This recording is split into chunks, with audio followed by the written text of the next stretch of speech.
Starting index வந்து ending இண்டெக்ஸை விட பெருசா இருக்குமா இருந்தா ஸ்லைஸ் மெத்தட் வந்து எம்டி ஸ்ட்ரிங் தான் ரிட்டர்ன் பண்ணும்.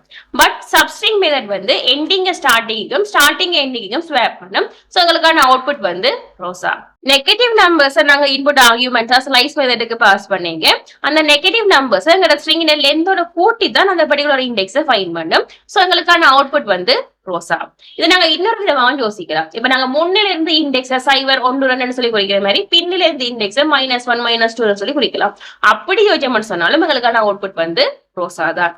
பட் சப்ஸ்ட்ரிங் மெத்தடுக்கு நாங்க நெகட்டிவ் நம்பர்ஸ் இன்புட் டாக்குமெண்டா பாஸ் பண்ணீங்க. அந்த நெகட்டிவ் நம்பர்ஸ் அது 0 தான் கன்சிடர் பண்ணும். சோ இந்த இடத்துல ரெண்டு நம்பர்ஸ்மே நெகட்டிவ் நம்பர்ஸ் சொன்னா ஸ்டார்டிங்கும் 0 எண்டிங்கும் 0 சொன்னா எங்களுக்கு எம்டி ஸ்ட்ரிங் தான் ரிட்டர்ன் ஆகும்.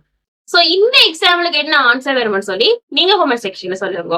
இதை விட இந்த ரெண்டு மெத்தட்ஸுக்கு இடையில வேற ஏதாவது டிஃபரன்ஸ் இருக்குமா இருந்தா அதையும் கமெண்ட் செக்ஷன்ல மென்ஷன் பண்ணுங்க.